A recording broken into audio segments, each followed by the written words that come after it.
reasons, they don't do here. They would go to Holland. I've got to be terribly careful what I say in these lectures because it's all being recorded, but I understand that the things you can buy in Holland you can't buy in this country. However, you can buy good books on architecture, which you probably can't buy here.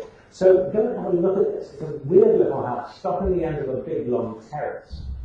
And the best view of it actually is from the motorway bridge. If you drive over the bridge, stop your car, lift up the bonnet, whether something's wrong with your engine, and take pictures of the house before the police come and stop you. That's another helpful tip. 1923, a house of floating planes. It was a building which, in a sense, dematerialized. The walls inside would slide back like the Japanese houses, the windows on the corner. If you take that corner window here, which is that window up there, over here, the window is hinged such that it closes on the corner. You don't get this very often. Windows closing on a corner. So when you open the window, like that, the corner wasn't there, the corner dematerialized. It's an architecture which exploits notions of dematerialization. And you can see it as planes that overlap and sort of probe each other. And it's black and white, well, it's monochromatic, various tones of grey, if you like, not 50 of them, about 3, and colour. And the colour is red, yellow, and blue. So the 3 primaries, red, yellow, and blue, and the tonal range of black and white. And that is all to do with reducing the architecture down to its basic qualities, basic colour range. But of course, when this house was photographed and put into magazines, nobody knew it was had these colour elements. So everyone thought it was just purely monochromatic. That's another model there made by Nottingham University students. Do you do this sort of stuff here? It's a great way of learning about buildings. In back to Los Angeles, we get Rudolf Schindler and the Bubeshko apartments. The sale of the Stiele book, the German version, architecture, again, but very much controlled by its structure. You can see the concrete frames here, a series of parallel walls that go up the hillside. When the apartments step up, the cars are split in between the frames here, in the garages here and here. And then the frames are perforated to allow light and ventilation to move back and forth between the little terraces there, the balconies for each apartment. So the architecture in Los Angeles, as it started to modernize in the wake of the exhibition in 1932, in the wake of the influx of European thought and ideas, was very, very much inspired by this type of work, this Dutch influence. There's a close-up there. Schindler's really good at using structure as a way of enclosing space, but in such a way as to allow the space to explode through it at the same time. Meanwhile, Richard Neutra built a house for himself in 1932 and extended it in 1940. When he finished the Lovell Health House, the one on the hill, he went on a tour. He was so exhausted, he went on a world tour. And the first place he went to was Japan. The Health House had been published there. He was greeted as some sort of hero, some great Western architect, doing this amazing building that the Japanese thought was wonderful. And the Japanese understood it because it was so Japanese in itself, the very thin structure, the open fluid space, the lack of enclosure, the lack of wall. It was a vocabulary the Japanese could understand. So he went to Japan and then he went on to Europe. And in Rotterdam, he met Cornelis van der Leyen, this chap here, who gave him a bunch of money and said, go and build yourself a research house.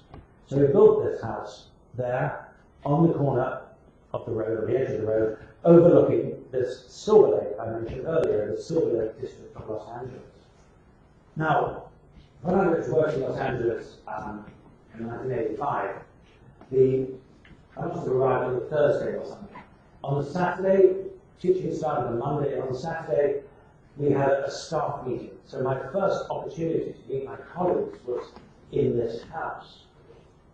And the university used the house, the architecture department used the house as a place for functions. Eventually, the house was left ceded to the university. So here I turn up, and here were all these American architects, teachers, and I didn't know anybody. And there was this old lady who spoke with a very sort of strange mid-European accent. And this was Diona Neutra. This was the widow of Richard Neutra. She still lived there. And she was very gracious, and she welcomed us to her house and all that. And then she put on a performance. And what she would do, she was 85 or something, she would play the cello, and she would sing in German at the same time. It was a little painful, but it was interesting. I said I'd seen Diona Neutra play the cello and sing in German. I have no idea what she was singing or what she was playing, but it was, you know, these things happen in your life occasionally, and then years later you'll say to somebody, you know, I know this woman who sang. This happened to me yesterday. I went to an interview for something, and somebody else there said he'd been brought up in Porto, or Porto, in Portugal. And this guy was about 10 years younger than me, and I said, oh, my great aunt lived in Porto. She taught in the English school there. This man said, what was her name? I said, it was Enid Castles. He said, she taught me how to read.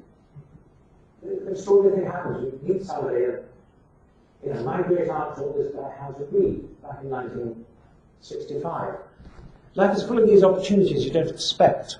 That's why you need to stay awake and join up the dots. So there's the house on the right that Richard Neutra built, and the house that Cornelis van der Kloot lived in, that Cornelis van der Leer lived in, built by Cornelis van der Kloot, was this one here in Rotterdam. It was in many ways the sort of house that Richard Neutra wanted to build and was going to build as the research house. So remember, I said to you, he went to Rotterdam, Neutra went from Japan to Rotterdam, stayed in this house with Van der Leer, the house built by Van der Kloot, where the vacuum cleaning system was such that you plugged the vacuum cleaner into the wall. You didn't drag around the bag, it just got sucked out and disappeared into the wall somewhere. It was collected in the basement, no doubt. But highly technological innovation in the late 1920s. A steel frame house. And you can compare it with this, which actually is not steel, but that's another story. The lightness and the transparency of the architecture was exactly what Neutra was working towards and what he had achieved at the Lovell Health House in 1929 on top of that hill in Los Angeles. So he built this house, the VDL as we called it, VDL Research House. And the same magazine that you've seen before used it as an advertisement. And you know, there it is, a modern house. Here's the modern car, 1930, I can't remember, 34. And that car looks so ancient. This is Dion, the son of Richard and Diona. He's now an elderly architect, so he's in the picture there. But, you know, there is the house. And if you look at that and compare it with this, you might just be able to say it's not quite the same, because this actually got burnt down and was rebuilt by Dion here and his dad. Dion was good enough at the time to rebuild his parents' house, about 1965 or something. So we go to this house here, and this is another of these extraordinary buildings. I look very tiny. And you can sit on the roof here. If you like, you can sit here. Like in Japan, you sit on the floor, and you look across the roof.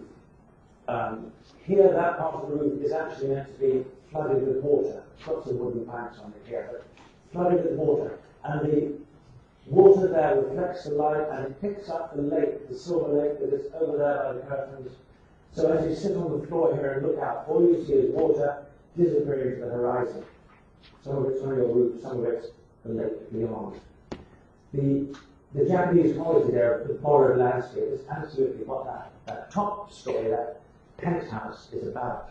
This is, the penthouse is on top of that overhang here. This is looking towards the street, the top left picture, and then behind the house there's a courtyard garden, and there's the service room here at the back. That is original, that didn't get damaged in the fire, but the main house that we found did. And that was all rebuilt by Richard and Dion Neutra. But it is a house of extraordinary spatial qualities. Mirrors are used a lot. You go into a room that seems to be twice as big as it really is, and you realise that's you standing over on the other side of the bed. And there's a lot of glass, so there's a lot of sliding things. And it is a building that was highly influenced by Japanese architecture.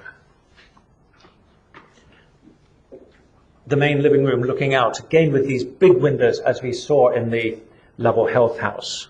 The stairs in the bottom left going up to the penthouse on the top, and the views out over Silver Lake. I was lucky enough to be able to stay here for a couple of nights on one of my jaunts through Los Angeles. It was a great opportunity. And this is what I mean by mirrors and reflection. So there's a mirror there.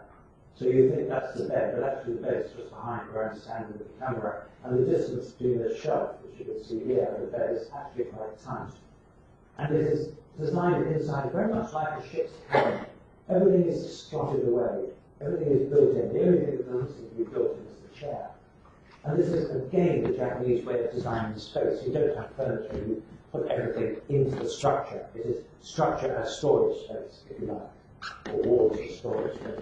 That's Richard Neutra's bedroom in there. That's the bed here and the chair. The distance between the bed and the chair, what is that? Less than a metre, which is the space you see reflected here.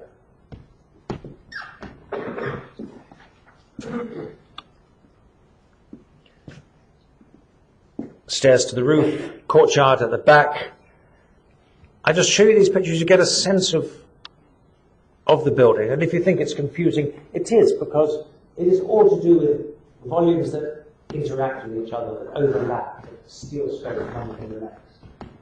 Richard Neutra built this house for Professor Beer, who taught at Caltech, the Science Institute in Pasadena, in North Los Angeles. And you might think, well, you know, it looks like a box. Well, it sort of does, but again, Richard Neutra is probing the use of technology in his building. It is very hot in Los Angeles in the summer. And what he is using here in the Beer House are sandwich panels, which are used actually for flooring, or for ceilings, I guess.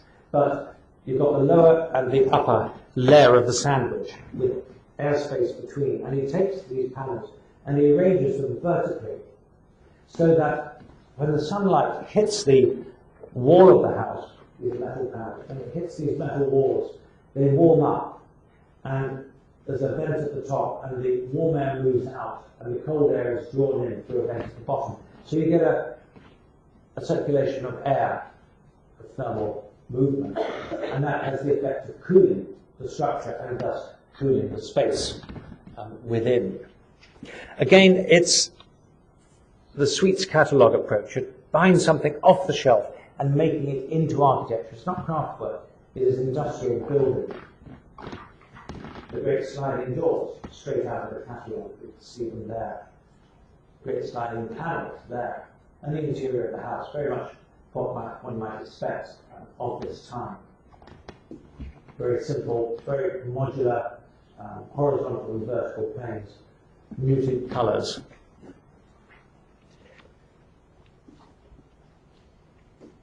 So this was the first sort of great influx, at least to my mind, of European influence. And it really, I think, happened in California.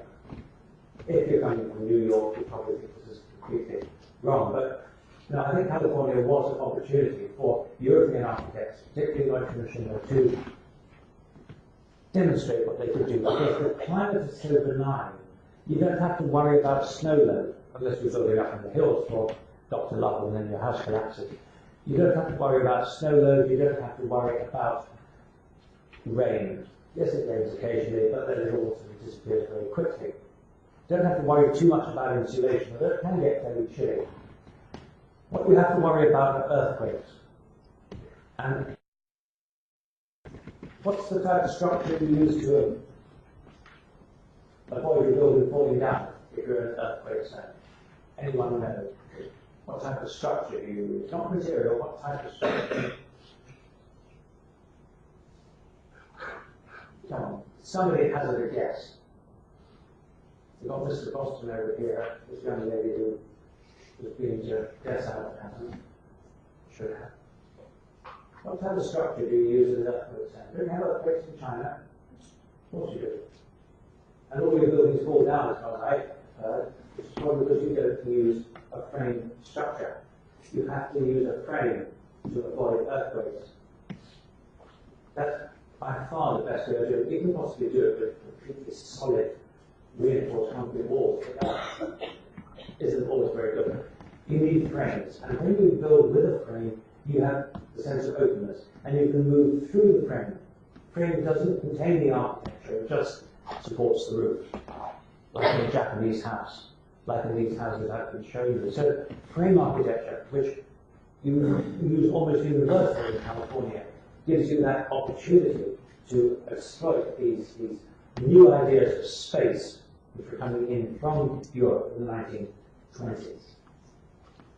Here are some more ideas of space coming in from Europe, but these ideas didn't, these particular ones didn't actually go as far as California. As you'll see, they went to Chicago, because Mies van der Rohe, working in Germany, eventually ended up in Chicago. I mentioned the German pavilion in Barcelona, 1929, that one here, that one there, floating planes, frame structure.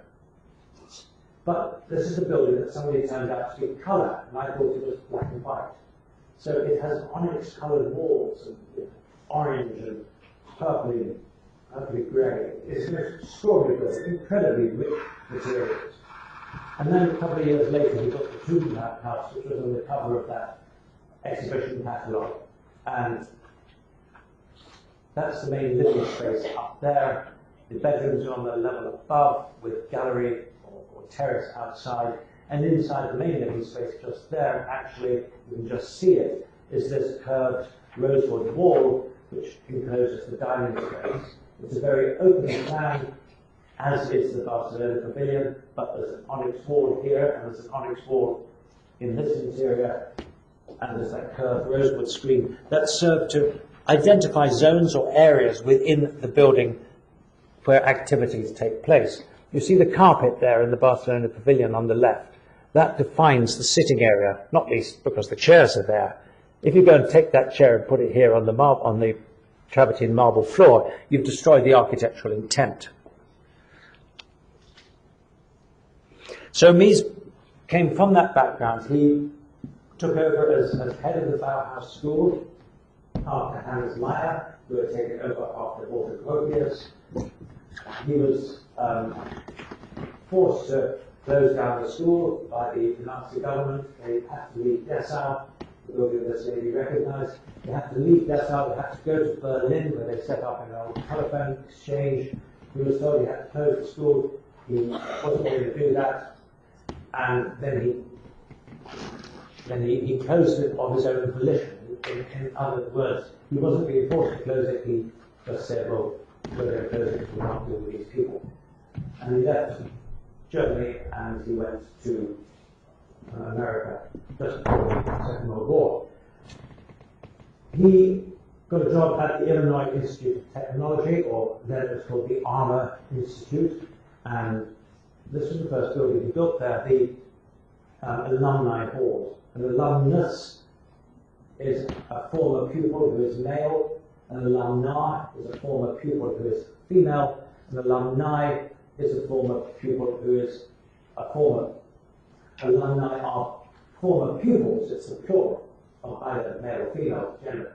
So this is a hall for the former pupils of the Armour Institute, now the Illinois Institute of Technology. And you go and look at this and think, well, so what? It looks like any number of secondary schools in this country. But that, in a sense, is the point, because in 1942, 1906, it didn't look like any number of secondary schools in this country, because there weren't any that looked like that. The first secondary school in this country that started to look like that was at a place called Hunstanton in Norfolk, early 1950s by Allison and Peter Smithson. So we get a steel frame building here. We're no longer in Los Angeles, we're in Chicago. We're about 2,000 miles east, a bit further north. And it's brick, and the brick infill panels and the steel frame. And you think, well, okay, that's all right. What about it? Well, what about it indeed? It still emphasizes this idea of planes and elements. And you've got a wall here on one side and a wall here on that side there, and a frame that encloses both. And if you think about it carefully, when you're dealing with H section columns, where you have a web in the middle and two flanges, the top and bottom, or the two sides of the H, I would say, and then the web in the middle. You can have the wall going that way, and your flanges will be in the north-south plane. Or you can have your wall going that way, and the flanges will be in the east-west plane. But when you bring them together on the corner, you get this crash, because you can't have a H which is facing two ways at once. We're not quite getting this one, but don't worry too much. The point of this design, the point that I want to try to bring out, is that each of these walls here, that end wall there, this wall over here, is contained within a framework that is set up in the orientation that the wall is facing, with the flanges like that, on the north-south, and then the other wall with the flanges like that. So when they come together in the corner, they've got this really sort of clever junction. There is one flange there, there's the other flange there, the two flanges on the back of the vertical column join behind here, and that junction is hidden by an L section of steel here. The point that I want you to try to understand is that this isn't an envelope that wraps around the building. It's four separate surfaces, two on the north and south face, two on the east and west face, that are then brought together with a specially designed junction at the point of juncture. And there are these buildings all around the campus that he did. There's the alumni hall, there's the chapel. Very simple, very classical, very German. Great German architect of the 19th century, Carl Friedrich Schinkel, was really the source of so much of Mises' architectural thinking. This is simple. It's very reduced in terms of a classical building. It's got what might be, as it were, two columns on either side and a gap in between. But it is a very simple reductivist elevation. And I was lucky, I went on a beautifully warm and sunny day, beautifully cold and sunny day, and I thought, well, that's so nice. They put a dove there, the dove of peace, you see, because it's the chapel. And then afterwards, many years later, it dawned on me this wasn't a dove of peace. This is the outline of a bird of prey, a hawk. And the idea is to stop little birds flying smack into the glass because they've seen the predator up there and they fly away from the building. So don't be taken in what you see by what you see first time round. The great building there is, of course, the School of Architecture building. Architecture and planning. It's a very large box. It's on 2 stories. This is the upper story. There's the floor level. The lower story is down here. This is compartmentalized to some extent, smaller rooms, toilets and things. Up here, it's essentially one vast space. And in there you would see the drawing boards in rows. Nothing like the chaos at the Stern Gallery, but this was Mies training his architecture students to build buildings like this. And it was steel frame. And it's completely symmetrical on the plan. It has an entrance terrace here. Go up the steps, a few more steps, and through there. And there's the back entrance door with steps on either side. Stairs taking you down and down here. These are probably elevators, but I'm not totally sure. And it's just one big box. And the structure comes up the side here, and then there's a vast beam across the roof all the way to the other side. column here feeding all the way across, and then another column there. And that holds the thing up. And you can see that it's a temple. It's a temple to architecture. It's a temple to Mies van der Rohe's vision of the built environment. When I went there on this day, it was, as you can see, fabulous weather. It was a weekend. There was everybody there to get away with my photographs. And I come trotting up the steps, and doors go open. Oh no! And there's a sign here. It says something like, "Please use rear entrance due to wind damage or something." So I had to come down here. So depressing. I had to go all the way back around here and go in through the back door, despite the idea of the ceremonial entrance. Because if you left those doors open, apparently everything inside would be blown around by the force of the wind. And this type of architecture developed into high-rise buildings. And this is what you see here. What I've been showing you by these is essentially a single story. Okay, there's a bit in the basement of the town hall. But then you can extrude it. You can go up and up and up. And you get these amazing skyscrapers here. These are probably the most famous, 860, 880 Lakeshore Drive in Chicago. I flew over from Los Angeles for this particular weekend for a conference. I took what's called the Red Eye, and you sit up all night. And I arrived here as dawn was coming up over Lake Michigan. The sun was coming up over Lake Michigan. Dawn was breaking. And I was standing with the sun behind me and looking at this. And, you know, there are moments in your life you don't forget, and this was one of them. So there are these two apartment buildings, side by side, 1951. The architect was in charge. He was controlling. The photographs here are from about 1987 or so. So they're over 30 years old, the buildings, and the owners have sort of taken over. What the architect did was to fix the blinds on the windows so they could only come down to a certain level. Most of these blinds are drawn down because of the morning sun coming in, but you could draw them 1/3, 2/3 of the full way down, I understand. However, these people in this apartment have got hanging curtains. They should be made to leave the apartment. You can't live in this building with hanging curtains. You need horizontal lines arranged by blinds that come down vertically from above. So, you know, things do happen. People buy up two apartments, they knock them through, they buy up two vertical apartments, as it were, with stairs in. So there's been a certain amount of change inside these buildings. And they're interesting because one is designed to face north-south and one is designed to face east-west. I will rephrase that. One is built to face north-south and one is built to face east-west. So they have different orientations, different conditions. Yet in terms of designing, they're just the same. So, okay, you might be in an apartment facing east, which is really like an apartment facing south, which is just like an apartment facing north in terms of the layout and so on. And there's no great consideration given to orientation, to sun penetration, to solar gain, to all that sort of stuff. So I think if there's a fault with these, it is in that way. But in those days, you see, it didn't matter because gas or electricity was cheap, and you could put on the air conditioning or you could put on the heater, and it didn't really matter. And you look at these buildings and think, you know, these are steel frame buildings, aren't they fantastic? All that stuff. Then you start to analyze them, and you realize it's actually a little bit of a show, because yes, they are steel frame. They have a steel frame in here.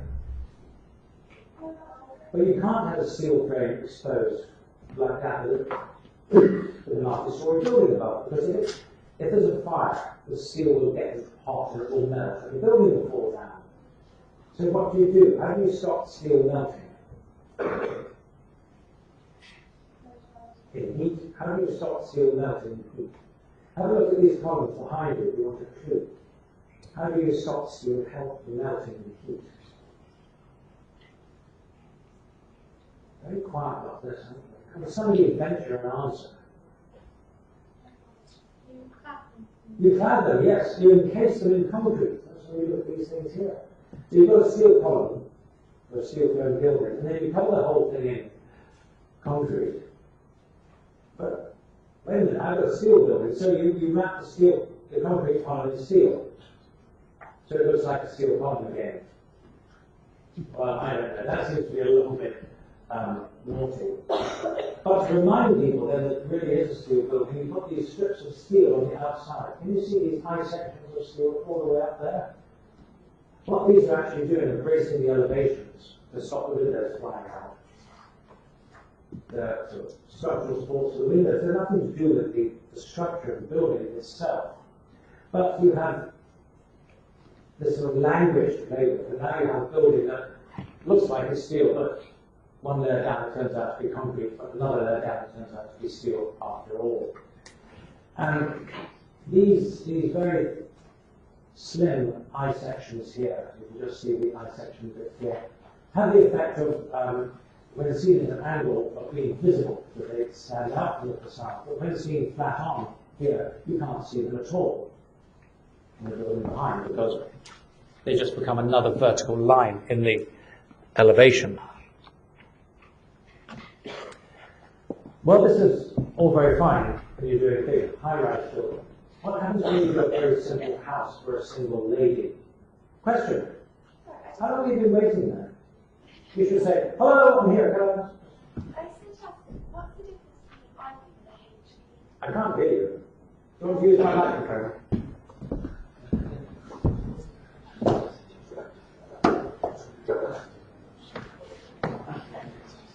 Be easier if you sat at the front. Now, where are you? Where are you there? What's the difference between an I-beam? What's the difference between an H-beam and an I-beam? Okay. Anybody tell me the difference between an H-beam and an I-beam? That was the question. Well, it's a slightly misleading question because it's an I-beam and an H-column. If you look at an H, draw an H on your bit of paper. If you draw it properly, a capital H, it is about the same dimension side to side as it is top to bottom. So it is in the sense of square. An I is much thinner and longer. So the beam is thin and has depth. The strength of the beam is in the depth. The strength of the column is in the sort of the solidity of the squareness of it, because it has to go and move in 4 directions. Whereas a beam only has to move in 1 direction. Or when I say has to move, you try to stop it moving in that 1 direction. So H columns, I beams, and this is steel we're talking about. You don't usually do it in concrete, although it does you can. But you can do it in timber. But not in this lecture. So we have here this lady called Edith Farnsworth, and she had a slight bit of land out at Plano, southwest of Chicago, in the countryside, about 60 miles. And she knew this German architect, slightly fat man who smoked cigars, and she sort of fancied him. So she would go out and have picnics with him out here. This slightly fat German with cigars, he might have found her charming, but what he really liked was the opportunity to do a building. He thought she might have a house somewhere in her mind. So he talked her into building this house, the Farnsworth House for Dr. Edith Farnsworth. And it sits beside the Fox River in Plano. There. Lovely drawing. And she was a bit slow in paying all his fees, and then she realized that when she moved into it, she was living in a glass box.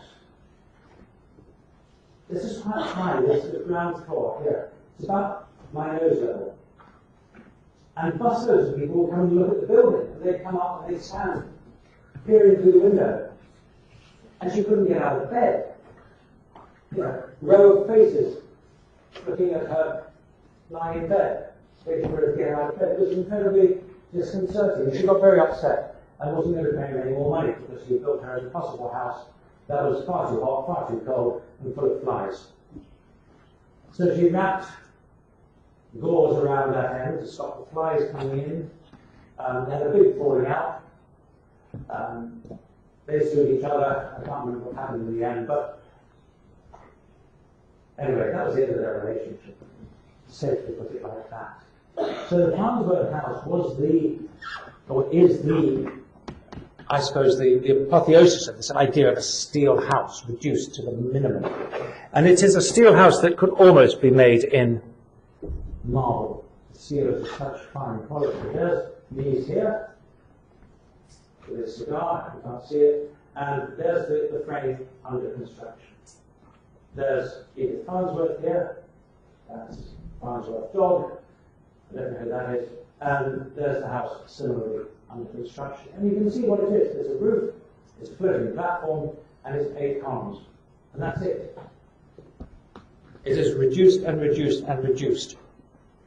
You can't really have much less than that. And not all of it is enclosed by glass. This 2/3 or 3/4 is, and then there's this terrace out here where it's open.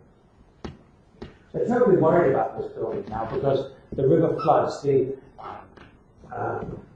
arboriculture of the area has changed, water courses have changed, water came flying down the hill a few years ago and smashed the windows out. What are we going to do when the river floods? All this sort of stuff. Well, one idea was put it on hinges so it could actually come up like that. I don't think that's going to happen, but it wasn't a totally unserious idea. The reason it's off the ground and can't do anything is that the site does flood because of the river. And if you want to get to the house, then you go out in the canoe and tie the canoe up to the steelwork. And then when you get out, you're on this travertine marble terrace here, step up the stairs, and that's the interior as it is now, in its sort of pristine Mies van der Rohe condition.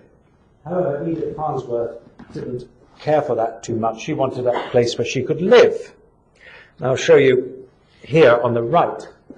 This is Edith Farnsworth's version of the interior. Nice comfortable sofa, sort of 18th century style chairs, bookcase fixed to the, I'm not sure what that would be, but some very fine, joinery here with a little bookcase nailed to it. This is not the Mies van der Rohe interior as one is led to believe the house would be like. This looks a little bit like a furniture showroom, I have to say, at the moment, but nevertheless, this is perhaps more comfortable, but it doesn't make the architecture look